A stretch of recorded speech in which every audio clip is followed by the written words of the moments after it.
separated your deep ball from everybody else? My deep ball, it has a little secret sauce to it, man. Never get too high, never get too low, but just keep moving. The whole story is Carlos never beat me in any kind of sports in high school.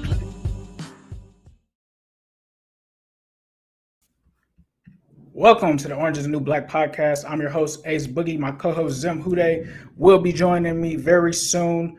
But we're here to talk about a lot tonight. We're here to talk about the Bengals versus the Dolphins. We're here to talk about Joe Burrow and his return. And we're also going to talk about the final 53-man roster. So if you are new here, please be sure to hit that subscribe button under Zim Hude's YouTube channel. It's one word, Zim Hude, and then mine is New Stripe City. So please be sure to do that. But there are a lot of things for us to look forward to.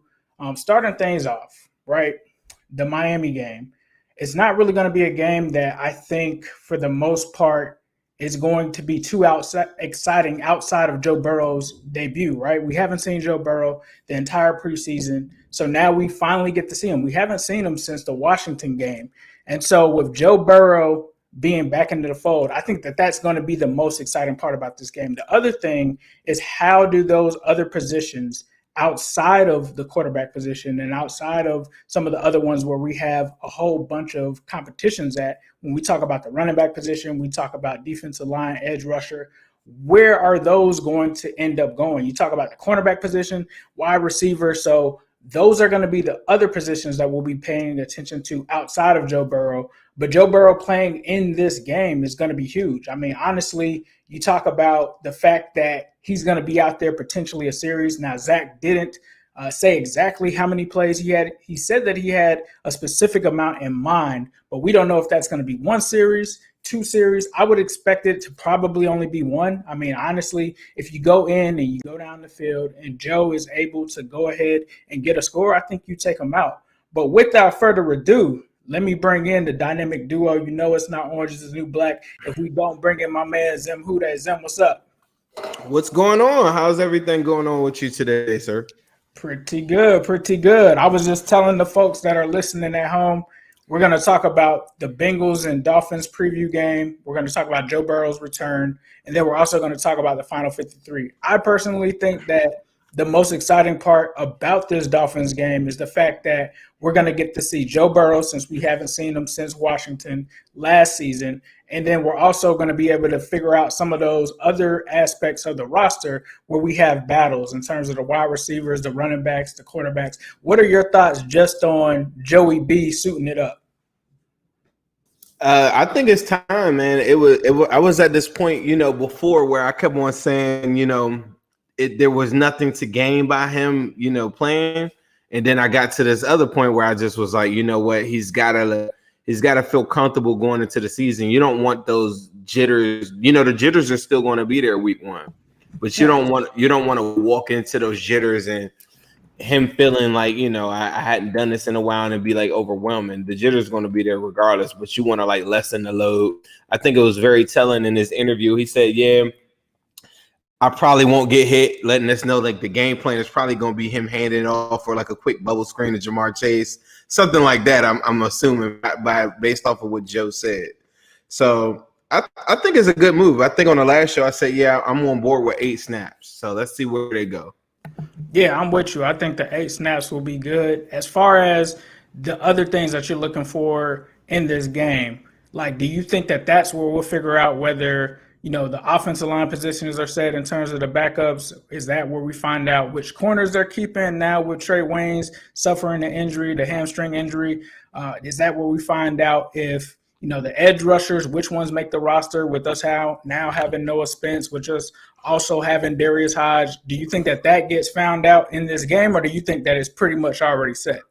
I think for the most part it's set, but I think at the very beginning of the show, the very beginning of this game, I think Darius Hodge, they just need to start him, and just see, is that a guy? Because all you're trying to do is see what he can offer you on third down, and can he do it on a consistent basis in the regular season? That's all he's got to do year one, and I'm saying it like that's easy.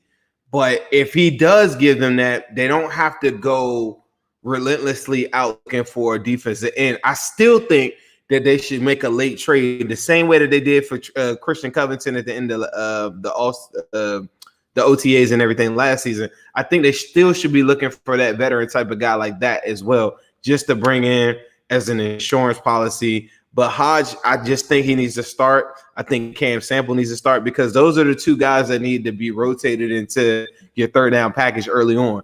The one thing that I came away and I was up, if guys and girls follow me on Instagram, I was looking at a bunch of I just replayed the first 3 drives from the game last week. They're going to get a lot of push from DJ Reader. Not only was he like pursuing and running down plays, I find myself like just glued to 98, and I posted a lot of those things on my Instagram on Zim_Hude.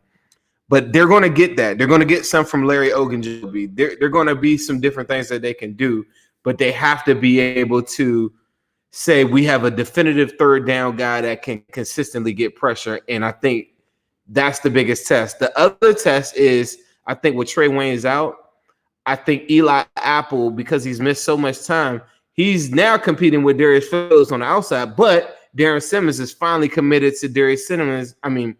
Darren Simmons has finally committed to Darius Phillips being the permanent returner.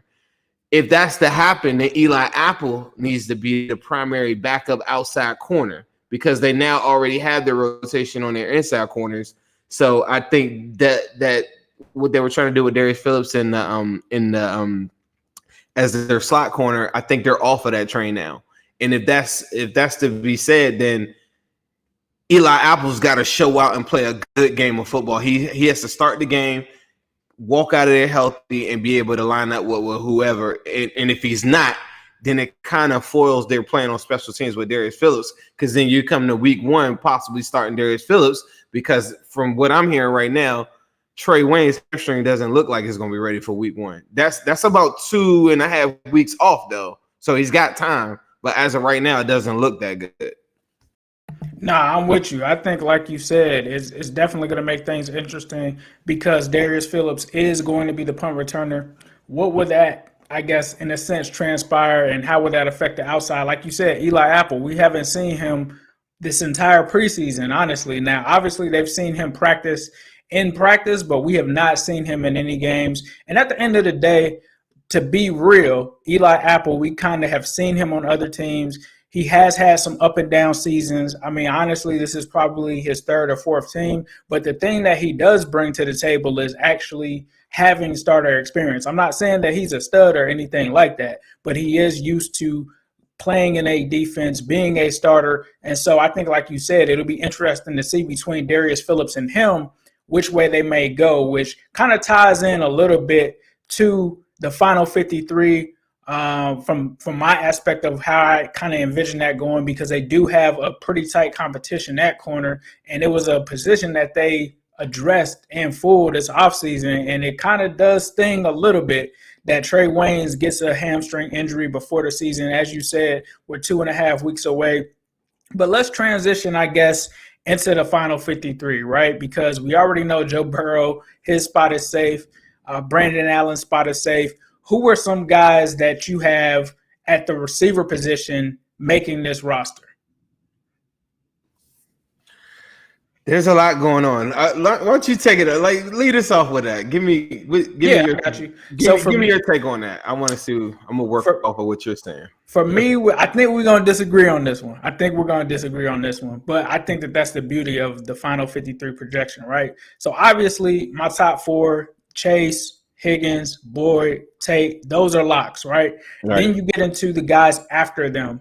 For me, I decided to keep 6 receivers. I don't think that this is a season like in years past and special seasons where they've had to keep 7 receivers. So I have them keeping 6. However, when it comes to the 2 that I'm keeping, I'm actually keeping Trent Taylor, and I'm keeping my guy Mike Thomas. So I'm keeping Mike Thomas and Trent Taylor. I think Trenton Irwin is going to go to the practice squad. My main reason is that Trent Taylor pretty much is a slot receiver. He can back up Tyler Boyd. And Mike Thomas, it appears from the depth chart that the Bengals have on their website, it seems that they like to use him on the outside, backing up, I believe, T. Higgins on the outside there. So those are my 6. Who would be would you keep 6? Are you keeping 7? Which way are you kind of leaning towards? And if you do keep 6, which guy are you swapping out or cutting? I'm going 7. And the 7th guy is got to be either Trent Irwin or either Stanley Morgan. And Stanley Morgan last week, one thing that I noticed is that they gave him reps as a first string with the first string wide receivers on one of those series. I think he had 1 or 2 different reps with them, and I think that's an attempt to try to keep him because he is the best gunner on the team. So from a special team standpoint, they probably want to use him in that regard, and they want to know that they can get something out of him if they had to play him on game day.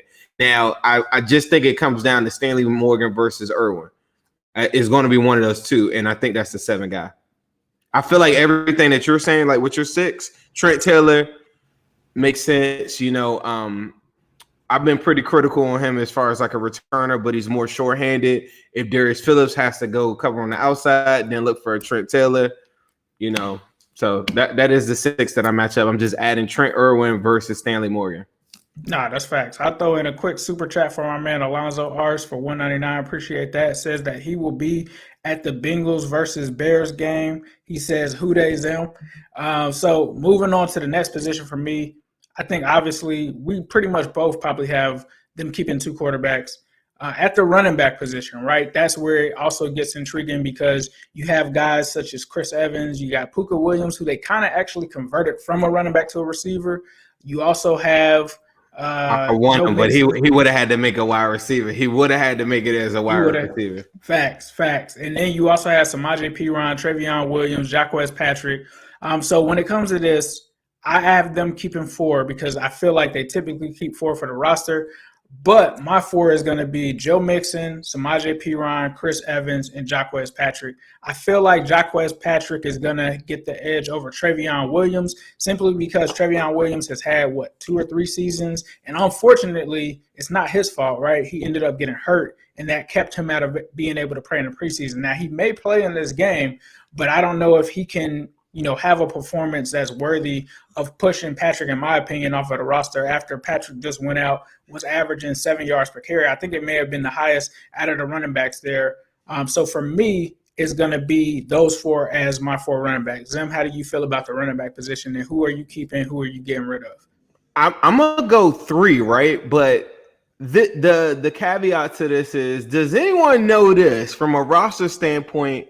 Can they have Thaddeus Moss listed as like a fullback, an H-back, or like an H-back? Because if so, that would be my 4. I think they feel comfortable letting. They have to go offensive line heavy. I think like early, like maybe not at the very beginning. So you're 53. I think if they have the luxury to do it, sure. But if anybody on the offensive line is like dinged up or has any type of injury or something that we don't know it, they can't go 8. They're going to have to go 9, 10. And the line isn't as in bad shape as most the average fan thinks. But I think that they're going to be trying to do a lot of different things to get Carmen and Deontay Smith, trying to get them like hitting the ground running so that they get the opportunity to take a spot.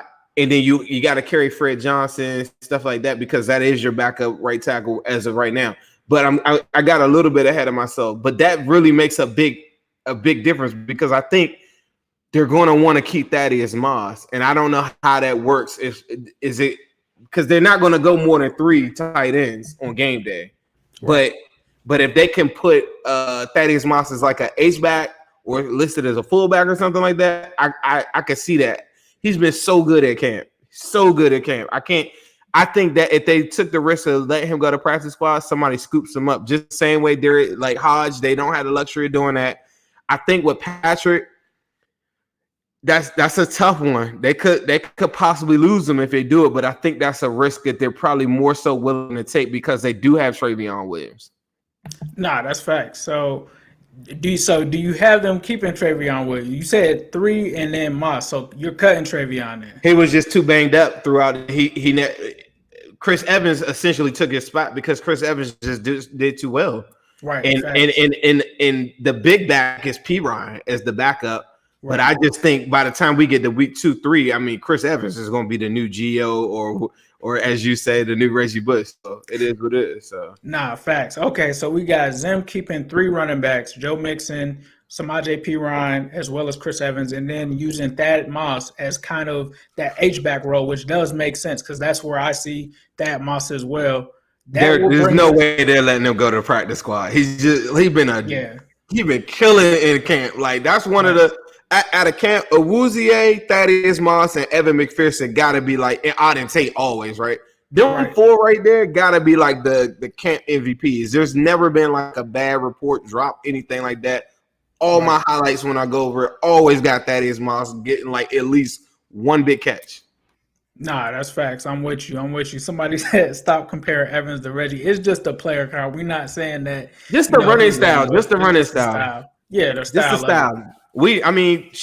Reggie Bush, I feel like underachieved it as far as his expectations for the league. So I don't know if he meant that as a good thing or bad thing. I'm just talking about the running style and the elusiveness, the body frame, different things like that. I just feel like that Ace made a really good comparison. And I've been running with it. Yeah, and the route running and everything, but getting into the offensive line, you talked about going offensive line heavy. These are the linemen that I decided to keep. It gets really confusing because obviously you had Hakeem Adeniji that got assigned to IR. You got some injuries going on, so it's kind of tricky. But for me right now, I've got Jonah Williams at left tackle. I don't have anyone currently behind him. Obviously, they could use a mix of these guys that I have left. I've got Quentin Spain. I've got them keeping Deontay Smith. I've got them keeping Xavier Su'a-Filo, who proved me wrong because we talked before. I thought he was in jeopardy, but obviously with him starting the next. For me, he was just a short bet. I'm not sure if Ace is. Okay, there he is. The lineman that I'm keeping at that position. What about you? I'm in the same boat. I feel like Xavier Su'a-Filo, like just – beforehand, I think that was the most logical line before the draft.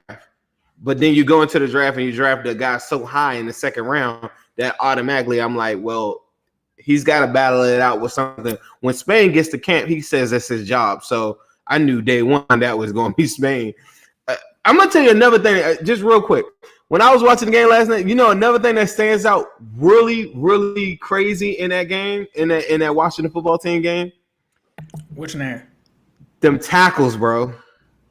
Okay. And I don't know if y'all seen Jonah. I highlighted this on Instagram. If y'all not on Instagram, I know that everybody's stuck in their ways and stuff. Instagram is where I feel like you get more insight from the players. That's just my personal opinion. But Jonah Williams finally like talking his stuff on it. He like, yeah, I had that boy on the island talking about Chase Young.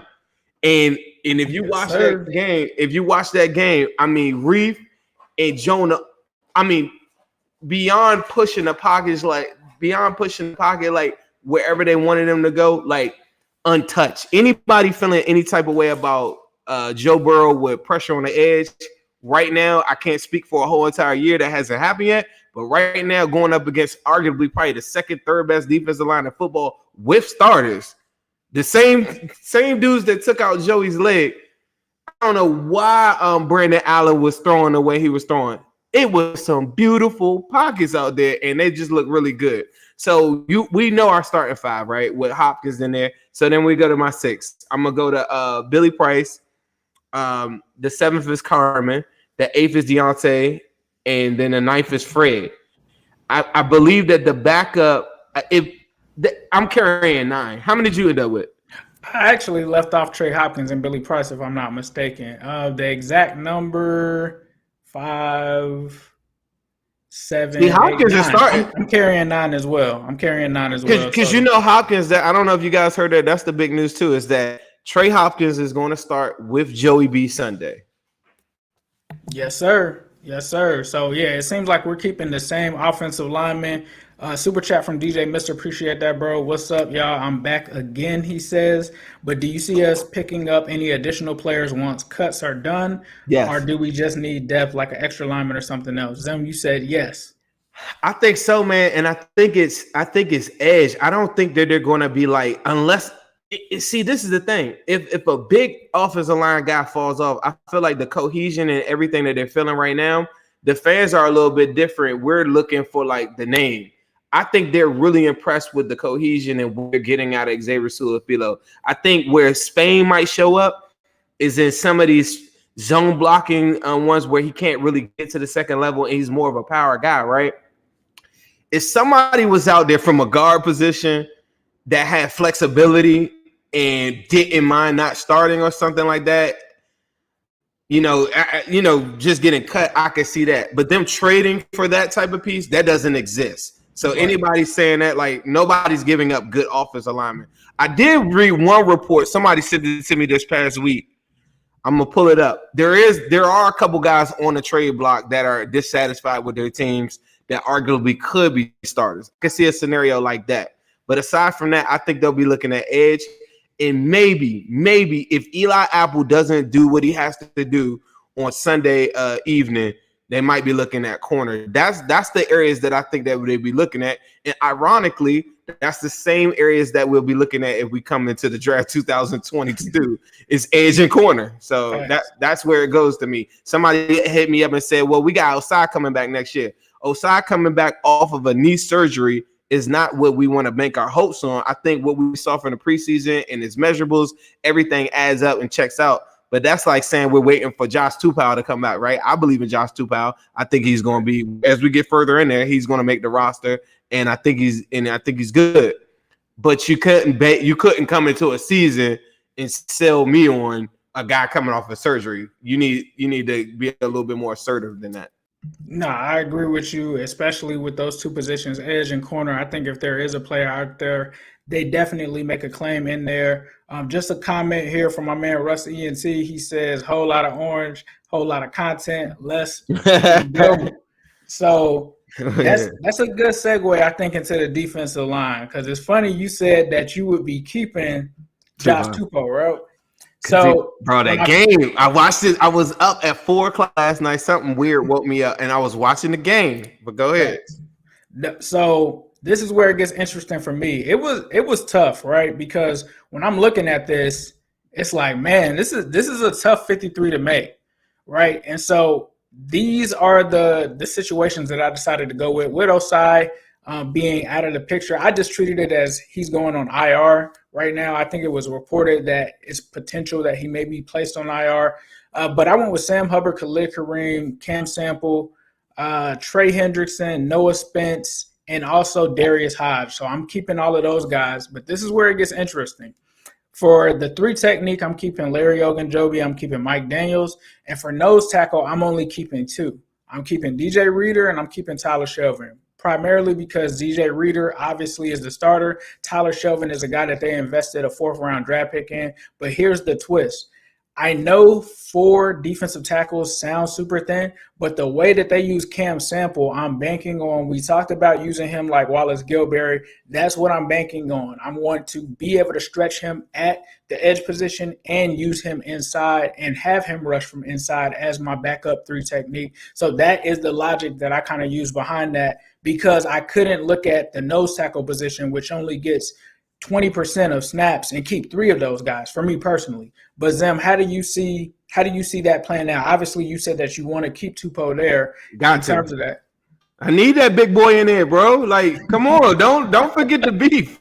We're not going vegetarian, are we? No, we're not going vegetarian. Where's the beef? It says Shelvin. I found my beef in Shelvin. I found that beef in Shelvin. I feel you. I mean, I'm just messing with you. Like, for me, it wouldn't be a hard sell for me. I just worry that Cam Sample, like, there are going to be some games, Ravens, Browns primarily, where you're going to be in 4-3 facts variations, where you are going to have a good rotation of monsters up front. So guys on the outside looking in, I think probably it's like a Rennell Wren, like as far as like the big boy up front. And what's the other kid? I think Freedom got. We came on the show and I said, man, Freedom. The next day, Freedom, they released them. They did. Yeah, they did. Yeah. The next day after we did. But I feel like, all right. So let me go through. All right. So Hubbard, Hendrickson, Shelvin, Reader, Tupou, Ogunjobi, Sample. That's 7. How many you carrying? 8? Let's see. I got 3, 5, 7, 9. It's really 10, but they list Hodge as a linebacker. So I guess it would be 10 for me if you count Hodge as obviously he's an edge rusher, right? So I think I kept 10. Unless they get real tricky right now. That was the one that I was kind of struggling with, and that was I think early on. See Khaled Kareem and Mike Daniels. Hold up, I'm tripping. All right, so I was at 7, then Kareem, then Daniels, and I don't think Spence is going unless he does something crazy. Armani Bledsoe, I think practice squad. McKenzie, I think practice squad. And who else did I write? Yeah, that's it. It might be 9, but it's because of Mike Daniels and Tupou. I just think that they're going to go with that 5 right there because Mike gives you a little bit of push up front. That is a crowded room up front, bro. That is, bro. That's why Tupou. I had to Tupou gonna get scooped up, and you know who's gonna get him? The Ravens. Yeah, the Ravens, or I just gotta take that. There's gonna be somebody in our division that Tupou is made for our division. But that's not to say that I'm right. I mean, Tupou is definitely a good player. Bro, like you said, they could definitely keep him for sure. Him and Reader double team on like 2 different run stuffs or whatever that I saw. Beautiful. You couldn't ask for more. Like they're communicating together. My man Mike been so quiet lately though. Like that's what I'm like, man. Hold up, man. It is a lot of bodies in that room. I just think Mike Daniels just offers something from a leadership standpoint too. And then Khaled Kareem, I just think that he's a lock now because of Osai going down. You couldn't just, I'm not counting Hodges on the line. I'm counting Hodges as a linebacker. Because one thing that I noticed too is Jordan Evans was the first nickel off the bench in this past week too. That's facts. So you bring up a great segue into the linebacker position. So I have them keeping Logan Wilson, Akeem Davis-Gaither, Jermaine Pratt, Marcus Bailey, Jordan Evans, and Darius Hodge. So those are my linebackers. That's what you got as well? That's it. Then when we get into corner, that's where it gets interesting too, right? So I got Trey Waynes, Eli Apple. I've got Cheeto, Darius Phillips, Mike Hilton. Those are the obvious ones. I actually have, in a surprise fashion here, I got Jalen Davis making it. Oh, yeah, for sure. As well. For sure. Earlier in the pod, that's what I was saying. They don't have to have Darius Phillips coming inside and play corner inside anymore because of the emergence of Jalen Davis. Even on the last practice, forced a fumble, making plays all over the place, every single practice. Facts.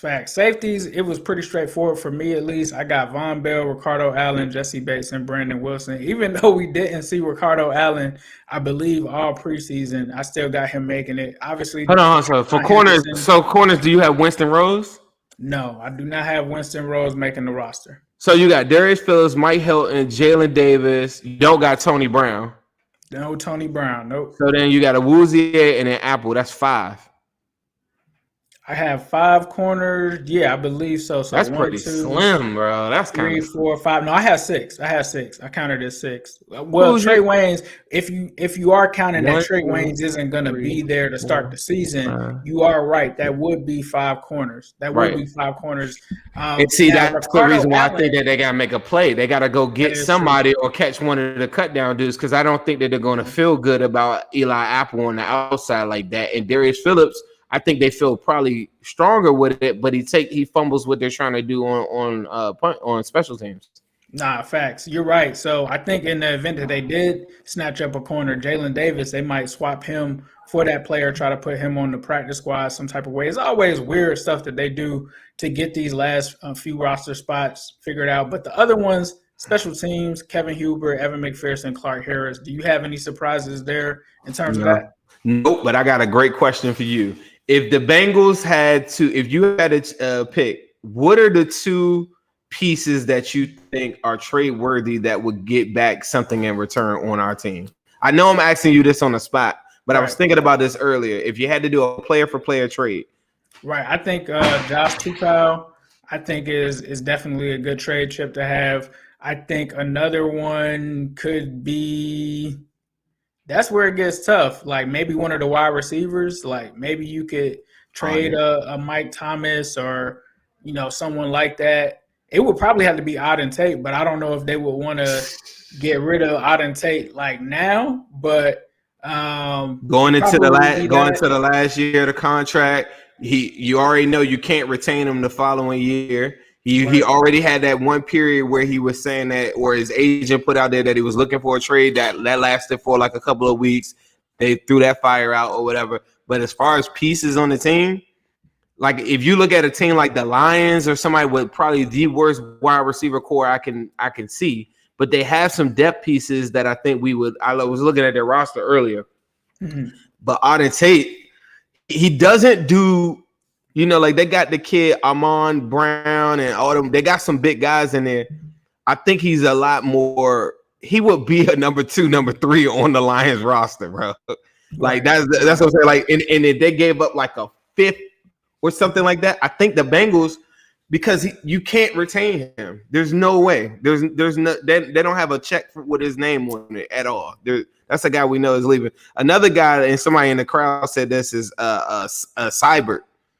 Yeah, like I can see we had some people go down. Another position too, they wouldn't trade it. There's a lot of tight ends that are injured right now. For a lot of people watching this, they're looking at the Bengals and saying, damn, Trey Waynes, like there are some teams out here. I think it was the Saints that have both of their tight ends hurt.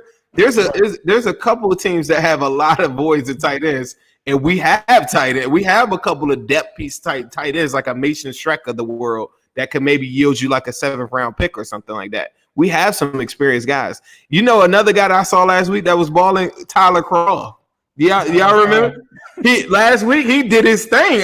He's playing for the Jets or the Bills. I think he was doing good. Right.